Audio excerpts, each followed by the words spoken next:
médicos intensivistas destacados como el doctor Valverde, que la recibieron en la mañana, sino que el propio presidente de la República, Francisco Sagasti, ha recibido la primera dosis de la vacuna de Sinopharm ahora mismo, por la noche. Y a la salida, si ustedes, y acá me quito la mascarilla y me la vuelvo a poner en un ratito, si ustedes vieron las declaraciones aquí del presidente en el noticiero, en la edición noche, él se refirió a alguien en particular. A ver si podemos ver este byte, por favor, esta declaración. Uno de los... No dolió nada, oiga. Me vacunó una de las mejores vacunadoras que tenemos, la señora Liz Quispe. Ok, gracias. Así se despidió Francisco Sagasti a la hora ya de retirarse luego de haberse aplicado la vacuna. Y estamos precisamente con la persona a quien él hizo alusión. Vamos a comenzar el programa con Liz Gómez Quispe, licenciada en enfermería. Ha trabajado por 16 años en el puesto de salud de Marca Pomacocha y pertenece a la microrred La Oroya y a la red de salud Jauja, y actualmente labora en el Centro de Salud de Santa Rosa de Saco en Junín. ¿Cómo está, señora Gómez Quispe? Gracias por estar con nosotros. Buenas noches, ¿cómo está? Tengo el audio un poquito remoto, por favor, a ver si me ayudan con el volumen. Gracias otra vez por estar con nosotros, estamos muy bien. Y hoy usted pues pasó por la experiencia de vacunar al presidente de la República. ¿Cómo lo vio? ¿Estaba nervioso el presidente? Bueno, la verdad, primeramente para mí ha sido un honor, un gusto de haber vacunado a nuestro presidente de nuestro país. Y la verdad, no lo he notado nervioso. Eso fue un punto muy importante para mí. De esta manera me dio confianza para poderle vacunar. Estoy muy contenta. Así es. Y bueno, yo lo que quería preguntarle es su experiencia con la vacunación. Ahora mismo el país ingresa en esta campaña de poner el hombro, de animar a la ciudadanía a vacunarse a medida pues que vayan llegando, por supuesto, las dosis y les toque, entre comillas, aplicarse la vacuna, porque en las últimas semanas, lamentablemente, hemos visto mucha prevención, ¿no? De un porcentaje de personas, y el presidente ha hecho alusión precisamente a la esperanza y a la confianza a la cual usted alude, que hay que aplicarse, por supuesto, la vacuna, y es no solamente nuestro derecho, sino también nuestro deber a la hora de cuidar a los demás. ¿Por qué no habría que tenerle miedo a las vacunas desde su experiencia, por supuesto, de tantos años? Bueno, la vacuna primeramente es súper importante.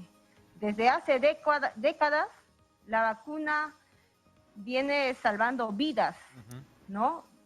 La vacuna es un escudo para el ser humano. Gracias a las vacunas, nosotros, las enfermeras, hemos llegado o estamos protegiendo de muchas enfermedades, ¿no? En las Américas, por decirlo así, ¿no? Y algunas de estas están siendo erradicadas. Una vacuna es un acto de amor. Entonces, quien recibe la vacuna, más aún en esta época de pandemia que todos estamos viviendo, es súper importantísimo, porque de esta manera, gracias a esta vacuna del COVID, vamos a lograr todos como peruanos a derrotar esta pandemia, ¿no? Usted lo ha dicho, una vacuna es un acto de amor. Yo quería preguntarle, además, por algo muy particular que tiene el Perú, a pesar de nuestras limitaciones, por supuesto, de lo que sabemos que nos falta en el sistema de salud. Lo que se ha desarrollado el Perú en los últimos años es una capacidad muy grande e importante para desplegar inmensas campañas de vacunación. Hemos tenido récords, me parece que en el año 2006 se vacunó a 20 millones de personas, y hemos tenido esa capacidad realmente, como repito, para poner en marcha operativos gigantescos de vacunación. ¿Usted está confiada que esta vez no va a ser la excepción? Porque claro, de aquí a fin de año esperamos tener vacunados a la gran mayoría de peruanos que van a requerir esta vacuna contra el coronavirus. Definitivamente, claro que sí. Nosotras, las enfermeras, estamos capacitadas para esto. enfermería, su punto importante, su fuerte, por decirlo así, son las inmunizaciones. Donde muchos no pueden llegar, una enfermera llega al lugar más recóndito de nuestro país, ya que nosotras, nuestra labor estamos formadas para cumplir grandes retos, asumirlo con bastante responsabilidad y con mucho cariño, pues nosotras tenemos que estar seguras de que las personas, todos los peruanos, desde que nacen hasta la tercera edad, tienen que estar protegidos. Y estoy muy confiada, muy segura de que todos vamos a lograr ser protegidos contra el COVID. Para terminar, enfermera Liz Gómez Quispe, ¿ha aplicado usted ya otras vacunas contra el coronavirus hoy? Claro, claro que sí. ¿Cómo lo ha notado? Son unas vacunas, porque lo que sabemos de la vacuna de Sinopharm es que es una vacuna clásica, digamos. ¿Ha notado algún tipo de particularidad en la vacuna? ¿Algún tipo de reacción posterior a quienes ha vacunado? No, simplemente es igual que las demás vacunas. La única diferencia que esta vacuna es pues la que te protege netamente contra el COVID. Así es. Por el resto todo es igual. Perfecto, perfecto. Muchas gracias, enfermera Liz Gómez Quispe, por acompañarnos en este día tan especial, luego de vacunar, en este caso, pues al presidente de la República. Y me quedo con una frase suya: la vacuna es un acto de amor, nunca mejor dicho. Gracias por estar con nosotros. Vamos de inmediato a pasar a comunicarnos con el doctor César Ugarte, epidemiólogo, investigador del Instituto de Medicina Tropical Alexander von Humboldt de la Universidad Peruana Cayetano Heredia, para seguir precisamente charlando de lo que marca el inicio de este proceso de vacunación, que, como lo conversábamos con la enfermera Liz Gómez Quispe y recordábamos las capacidades del Perú, y hay que ser optimistas en este caso, no son pocas para poner en marcha una campaña de vacunación tan gigantesca como la que tenemos al frente, doctor Ugarte, a pesar de todas nuestras limitaciones. Buenas noches. Buenas noches. Bueno, conversábamos precisamente sobre las características, ¿no?, de este proceso de vacunación. El Perú va a recibir distintos tipos de vacunas, pero evidentemente ahora la atención está centrada en la vacuna de Sinopharm, que, como sabemos hasta ahora, es una vacuna, por decirlo, tradicional. Es decir, aplica una partícula o un virus inactivo para poder desarrollar los anticuerpos en la persona. Hay incluso quienes hasta han expresado algún tipo de escepticismo precisamente frente a las nuevas tecnologías. Esta es una vacuna tal y como la conocemos.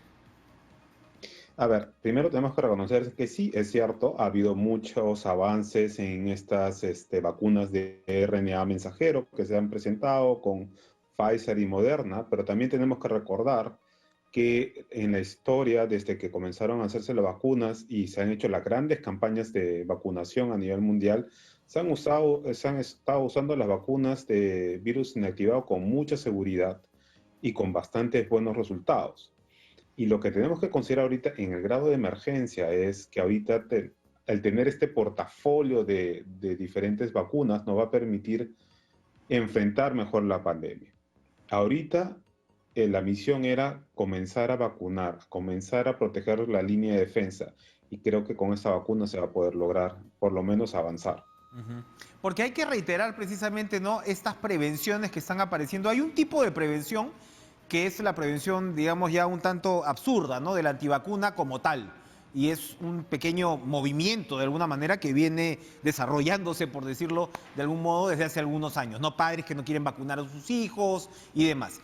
Pero más allá de esa cierta irracionalidad, hay otro escepticismo que tiene que ver con la procedencia de la vacuna o este tipo de vacuna, porque claro, usted, como bien señala, es una vacuna digamos, tradicional, pero al mismo tiempo en Occidente levantan la ceja porque de repente China no ha compartido su información, como sí ha pasado con las de Pfizer, con las de Moderna, y sin embargo, bueno, China defiende la efectividad de su vacuna. ¿Cómo podemos estar confiados por ese lado? Yo creo que en este caso para el Perú, pero creo que se aplica para todo el mundo, hay muy buenas razones para estar confiados. Uno, El estudio se realizó acá en Perú. Vamos a tener pronto datos nacionales. Hasta el momento sabemos que no han habido eventos adversos serios en los pacientes que han sido vacunados y esperamos con ansia los resultados locales. Pero aparte, se han estado usando en otros países. Y usted creo que ha dicho un punto claro, que era Occidente levantó la ceja y justo hace unos días, no me acuerdo, hace un par de días, ha salido en New York Times justamente un artículo que es, de repente tenemos que comenzar a mirar las cosas con un poco más de amplitud.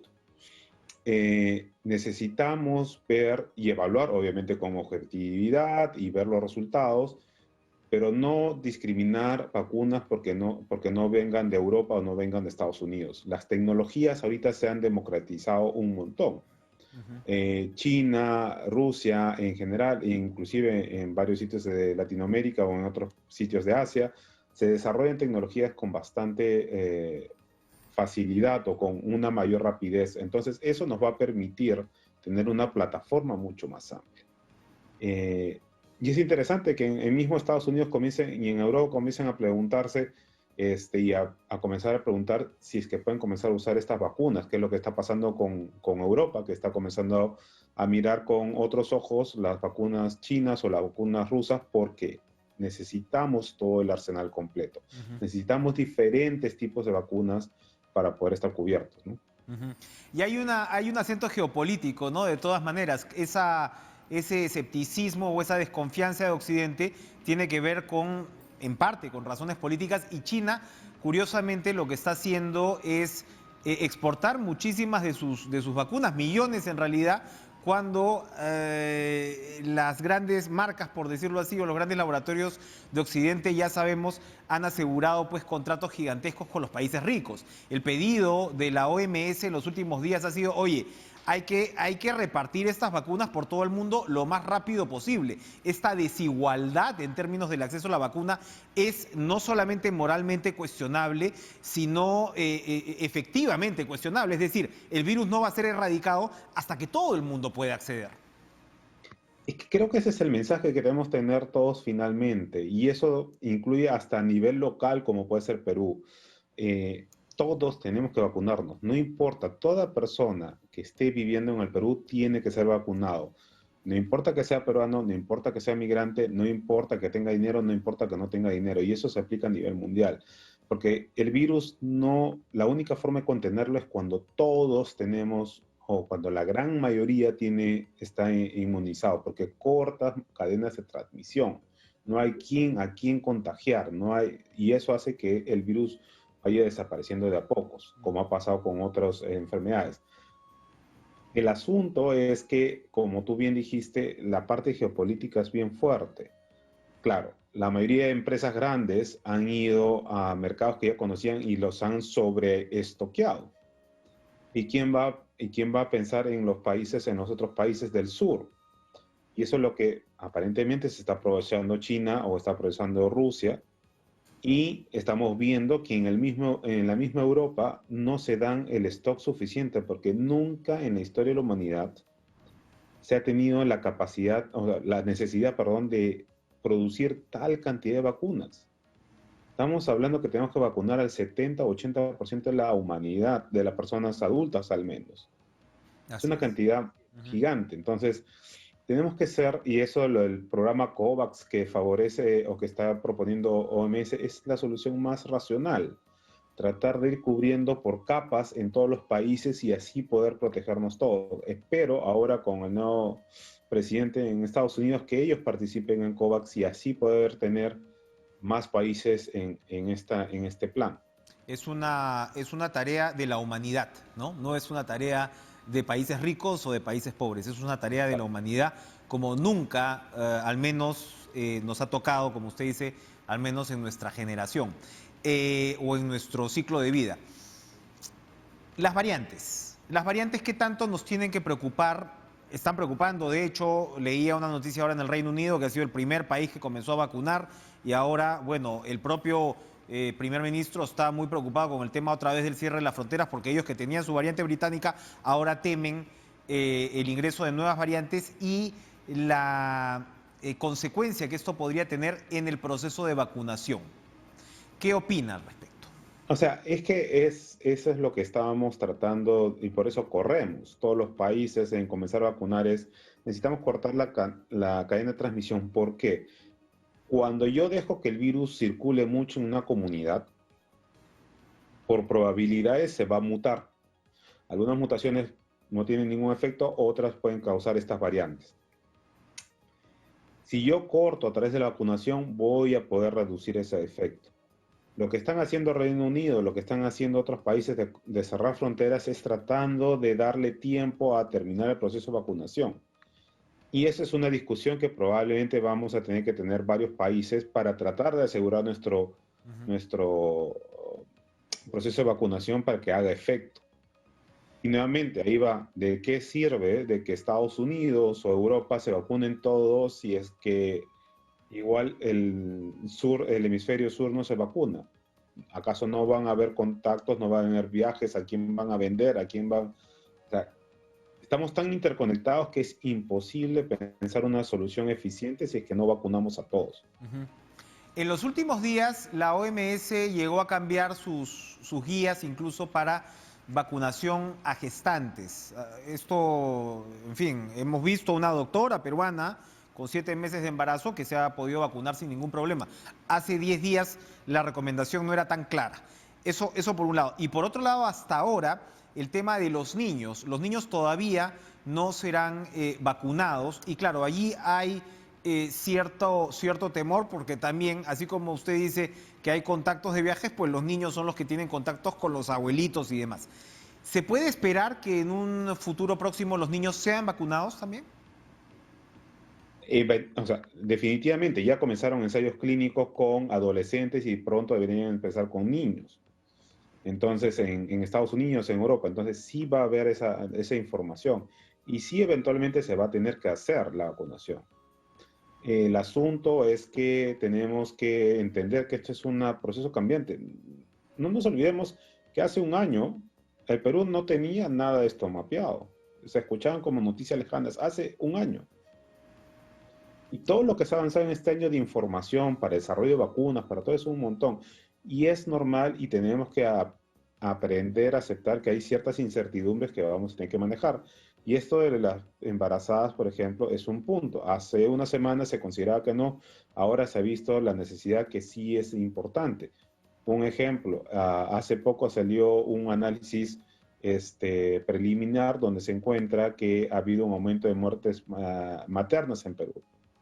Puede ser que sea por el efecto mismo del COVID, puede ser porque el sistema no ha funcionado, etc. Entonces, es necesario proteger a esta población.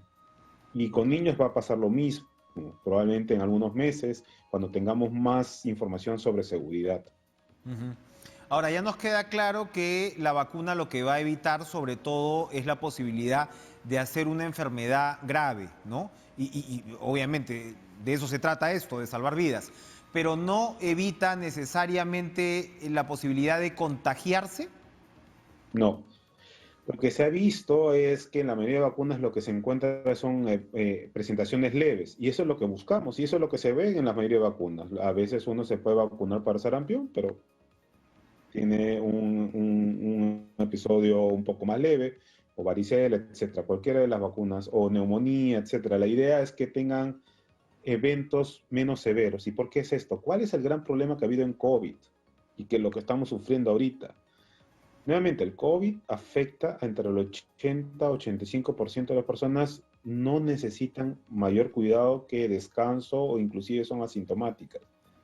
El problema que encontramos nosotros ahorita es que hay una cantidad muy grande, ese 10-15%, que requieren que el sistema de salud atienda. Y nuestro sistema de salud, no importa que sea hemisferio norte o hemisferio sur, no ha dado la capacidad, no tiene la capacidad. Lo que hacen estas vacunas es tratar de reducir ese porcentaje o ese número de personas que necesitan atención médica especializada para poder darle un respiro al sistema y poder salvar a las personas que requieran finalmente una UCI o requieran tratamiento con oxígeno. ¿Hay algún grado de controversia con el tema de la prioridad en la población? Ya sabemos que la fase 1 va a cubrir sobre todo pues al personal, bueno, de la primera línea, pero más allá, incluso a todo el personal de salud, luego que se pasen ¿no? Estas primeras semanas. Están 15.000 bomberos, están más de 240.000 miembros de las Fuerzas Armadas, policías, vigilantes. Y hay quienes señalan que por qué se está pasando para la segunda fase a los adultos mayores de 60 años o incluso en algunos casos también la población con comorbilidades. Y se señala que en otros países la cosa es un poco al revés. ¿Es correcto el orden de prioridades que ha establecido el Perú?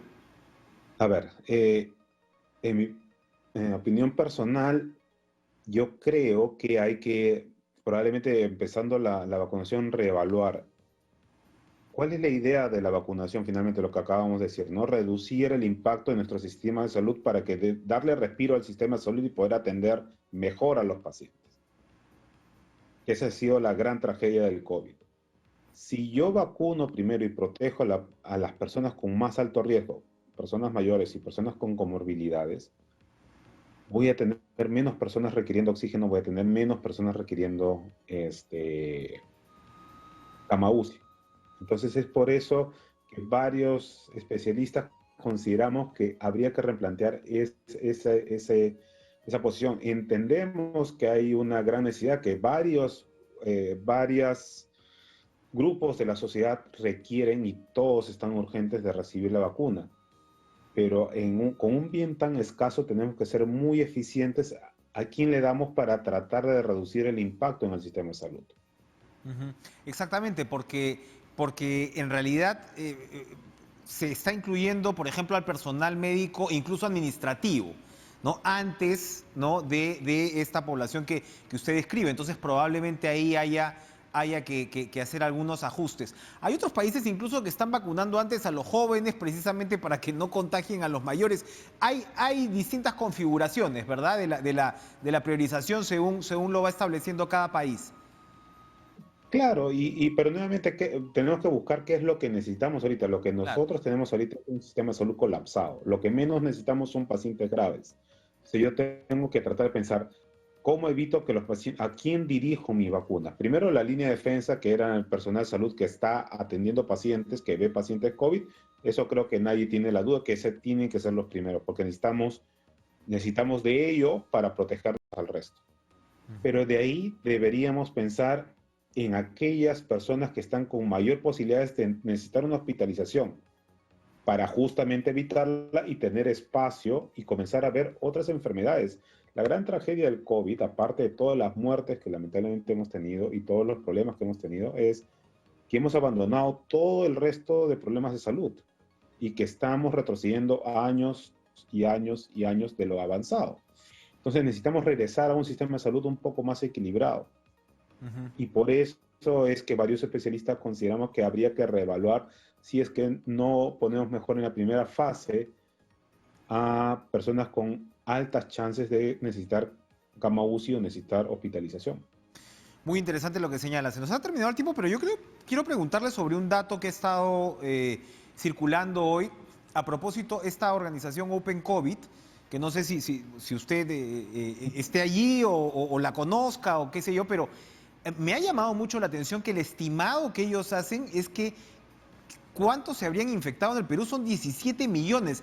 Este cálculo lo hacen a partir del exceso de fallecimientos en SINADEF, ¿no? Que por supuesto se repite mucho que el cálculo real de fallecidos estaría por encima de los 100.000 y hacen esta proyección que, la verdad, desde mi ignorancia, me parece desorbitada. Estamos hablando de más del 50% de la población que se habría infectado de COVID y eso está muy por encima incluso de lo que habíamos conocido de los estudios de prevalencia, que ya era alto, pero no estábamos hablando pues de 50-55% de la población.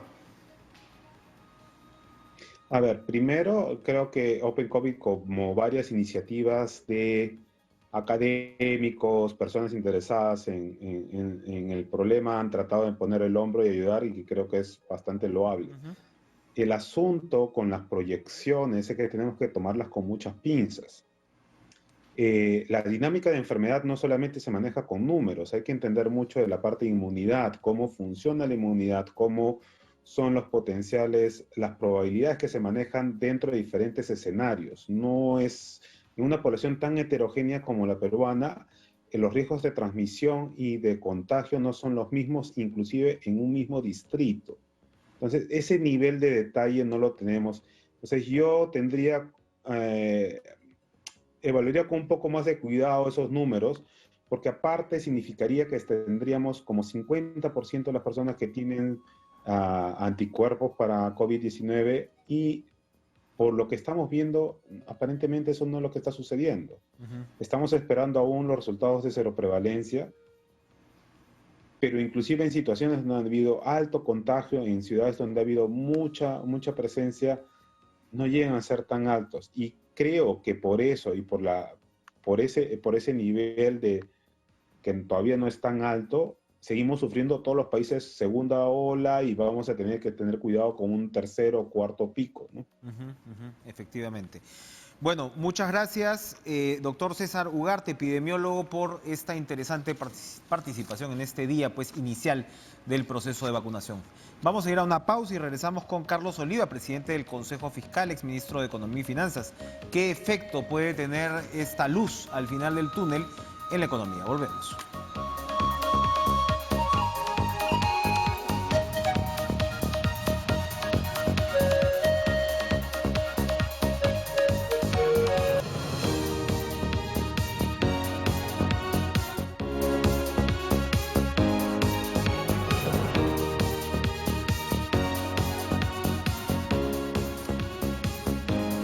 No es necesario recordar el alcance del impacto económico de la pandemia en el mundo y particularmente en nuestro país, que ha sido es una de las economías más afectadas de la región, pues por este combate al coronavirus y las medidas que se han tomado, que para algunos están bien, para otros no se debió cerrar tanto la economía en un principio como se hizo. Ahora mismo sigue habiendo controversia con respecto a las medidas de confinamiento que al principio pues el gobierno declaró querer evitar, pero al final la realidad de los números y de la velocidad de los contagios, seguramente influido pues por las nuevas variantes y demás, han obligado a tomar estas nuevas medidas. Sin embargo, hoy son casi 3.500 personas, al menos hasta las 5 de la tarde, las que habían sido vacunadas. Es un proceso que recién se inicia, estamos hablando pues de estos pequeños pasos, pero muy importantes, que esperaríamos tendrían que tener pues un mensaje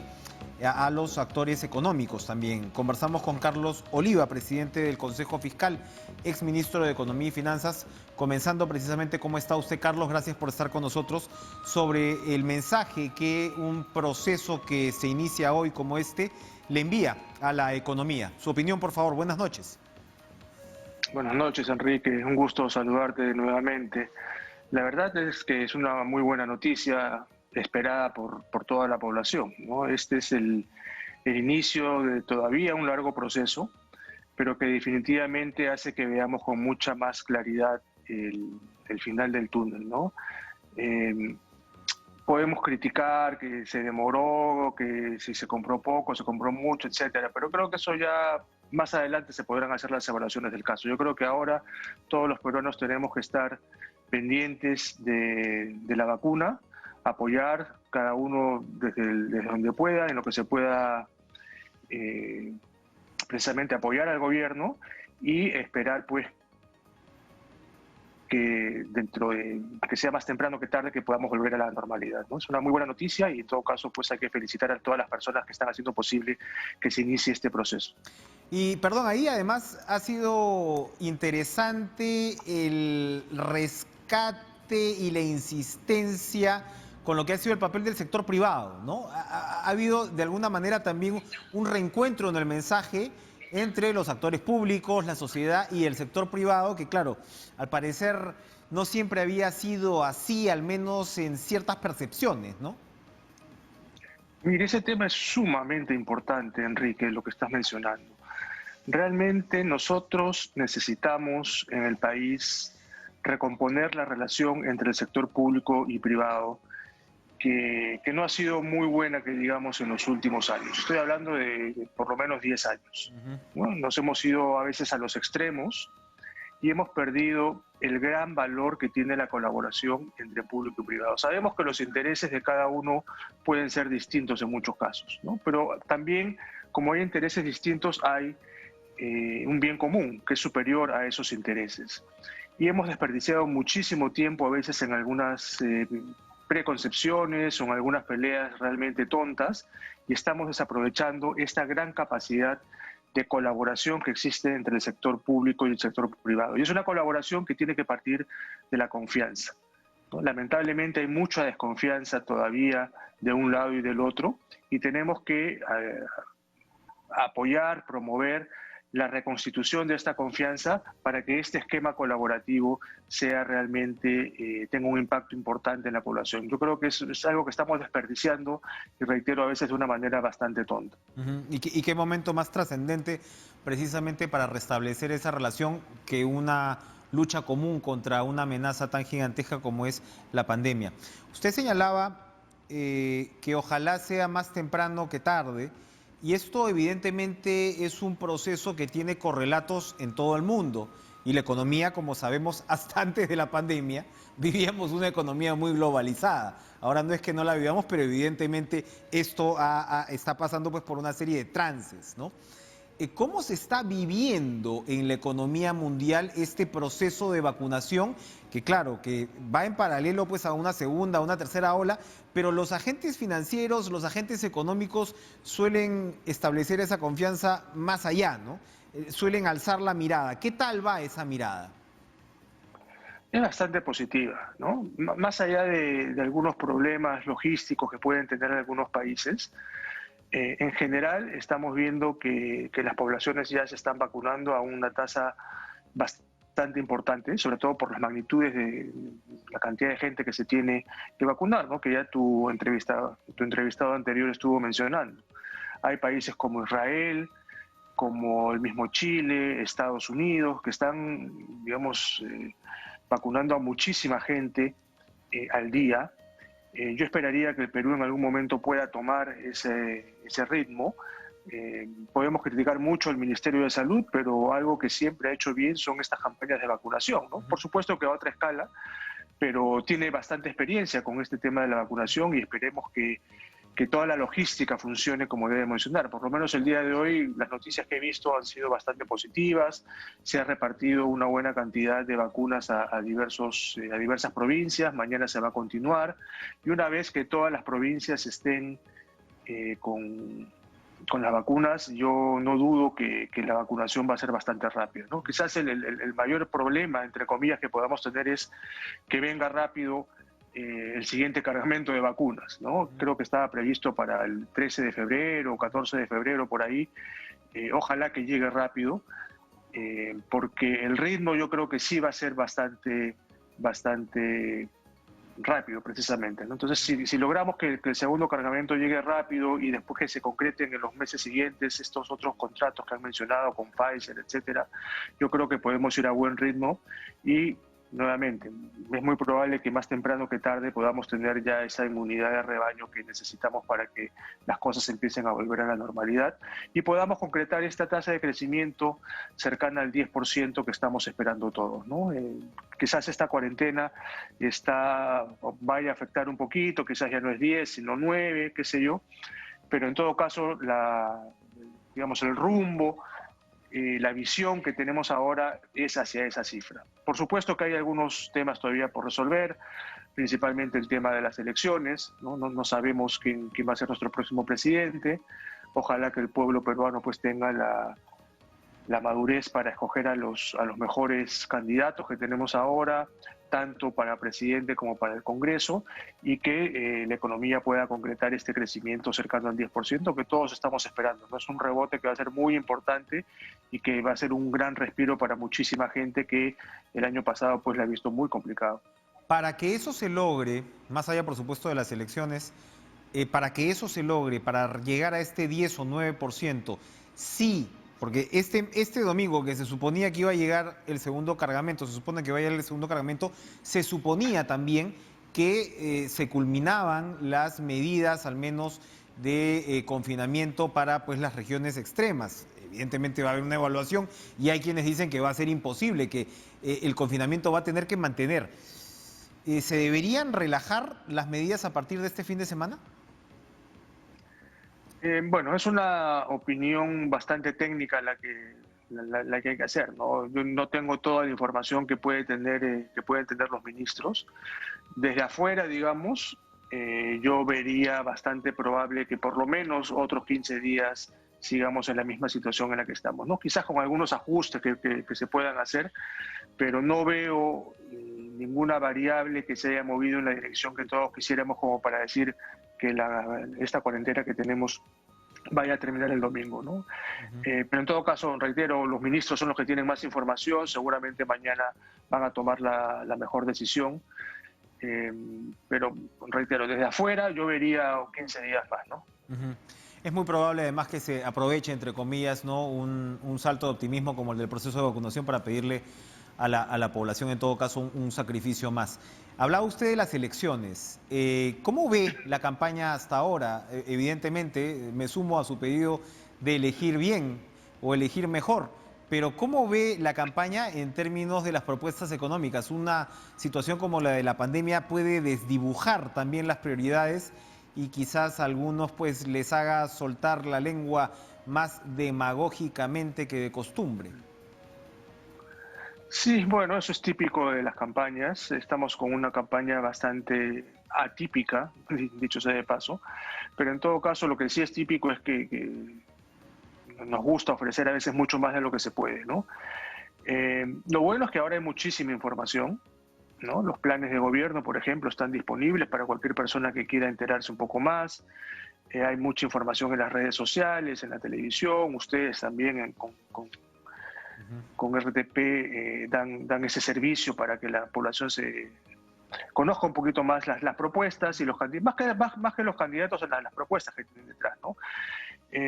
Tenemos todo tipo de propuestas, ¿no? Yo diría desde la extrema izquierda hasta la extrema derecha. Vamos a ver qué cosa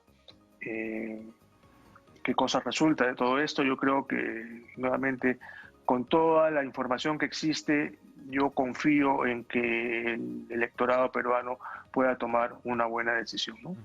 Para terminar, Carlos, hemos tenido que lamentar el fallecimiento de Renzo Rossini, gerente general del BCR, prácticamente un hombre transversal dentro de una institución que precisamente cuando se habla de las fortalezas económicas del Perú, siempre lo que salta y lo que de inmediato salta es precisamente la estabilidad macroeconómica alcanzada a través de políticas desarrolladas en el BCR.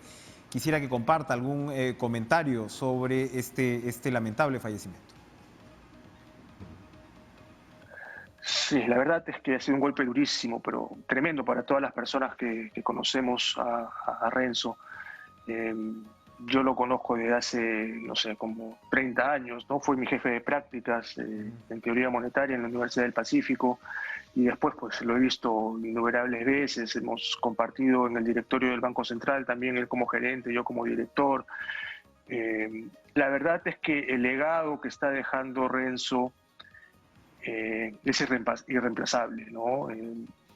Yo creo que haríamos bien que el próximo gobierno haga suyo ese legado que ha estado trabajando Renzo durante casi 40 años en el Banco Central, ¿no?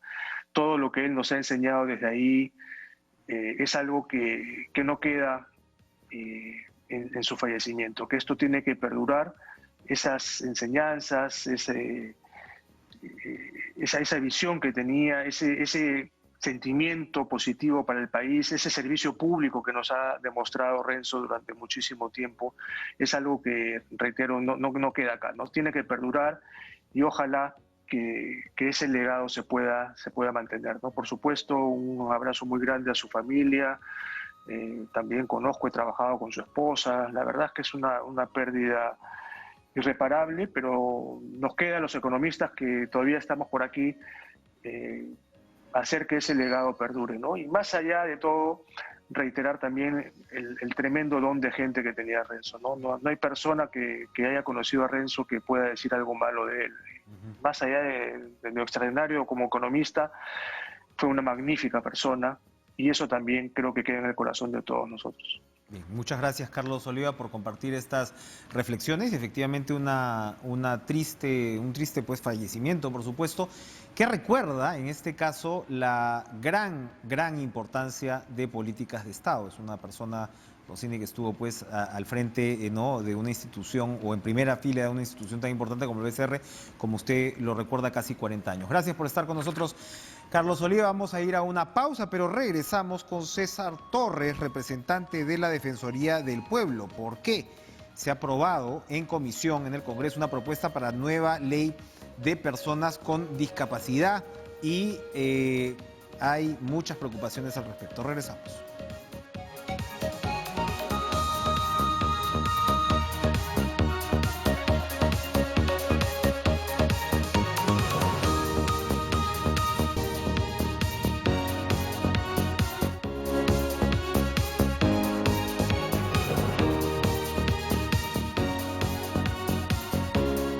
A ver, el problema es que la Comisión de Inclusión Social del Parlamento ha aprobado de manera muy veloz una nueva ley, una propuesta de nueva ley de personas con discapacidad, que tendría que pasar al Pleno, ¿no?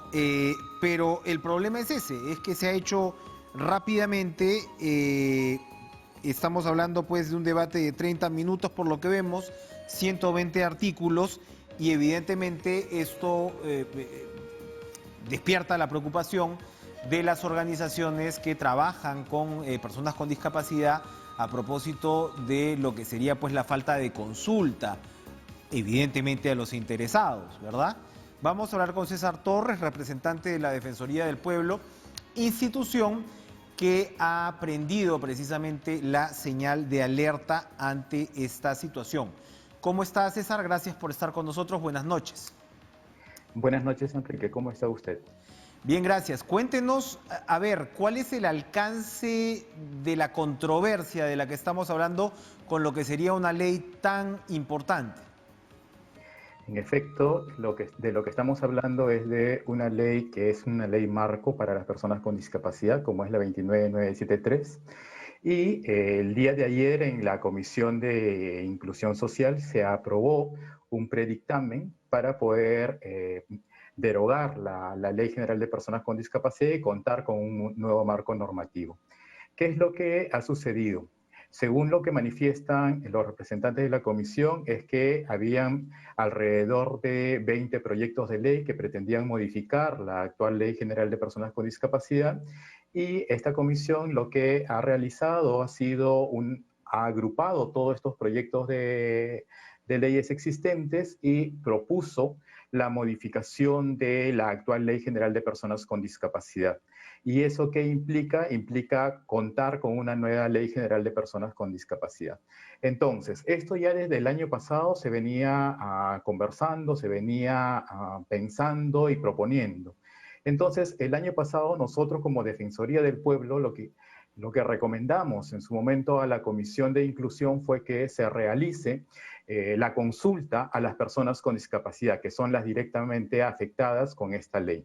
En su momento, la comisión lo que hizo fue conformar mesas de trabajo en las cuales invitó a algunas personas con discapacidad, también representantes del sector público, y en el lapso de 2-3 horas en cada una de estas reuniones recogió ciertas recomendaciones, sugerencias.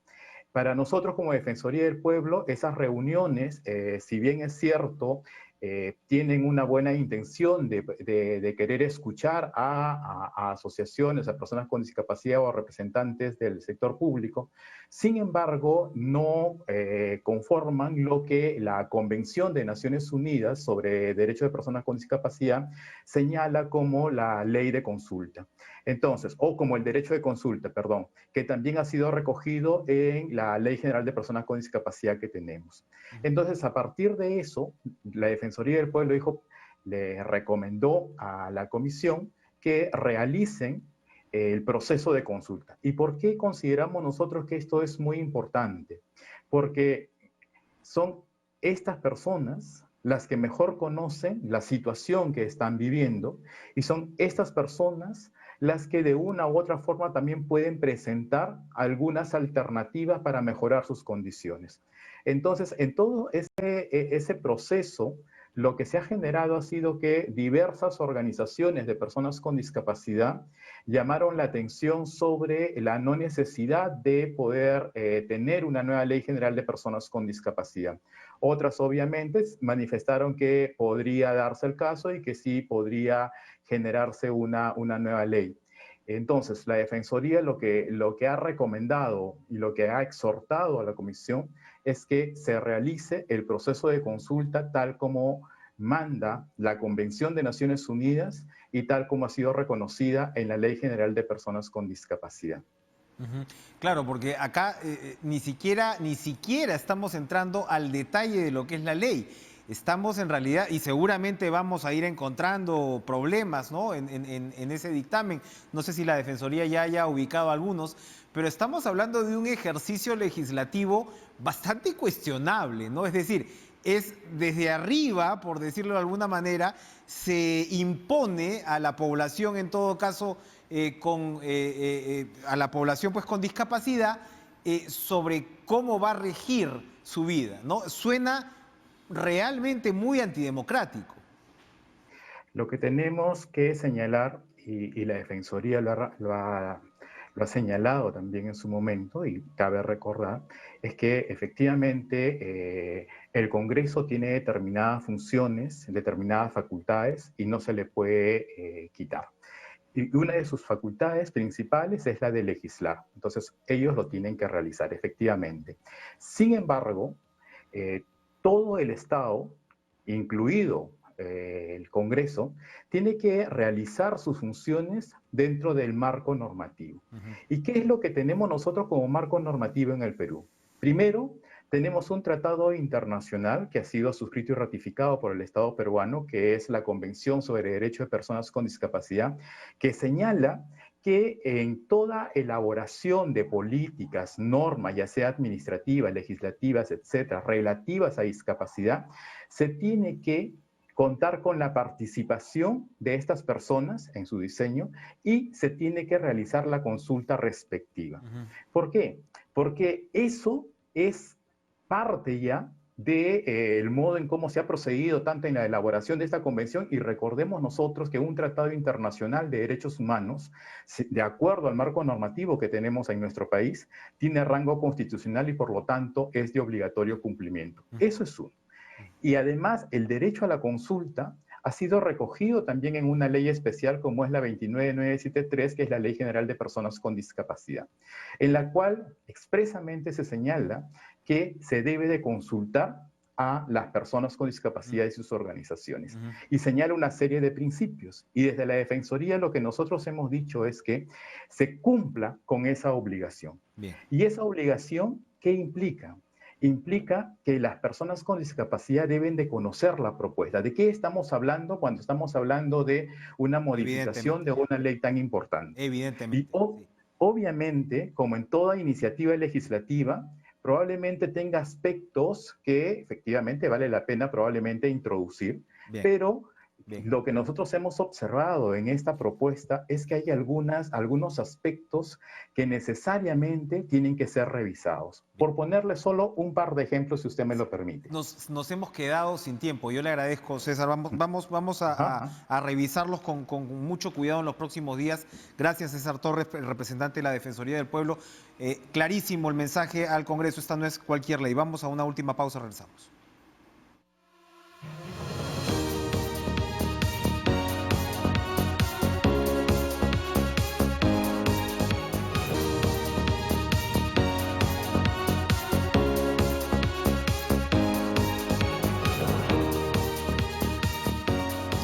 Me despido enmascarado como corresponde y como sin duda los televidentes lo hacen también a la hora de salir de sus hogares. Sigan en la programación de TV Perú, sigan con Cuerpo Médico. Nos vemos mañana.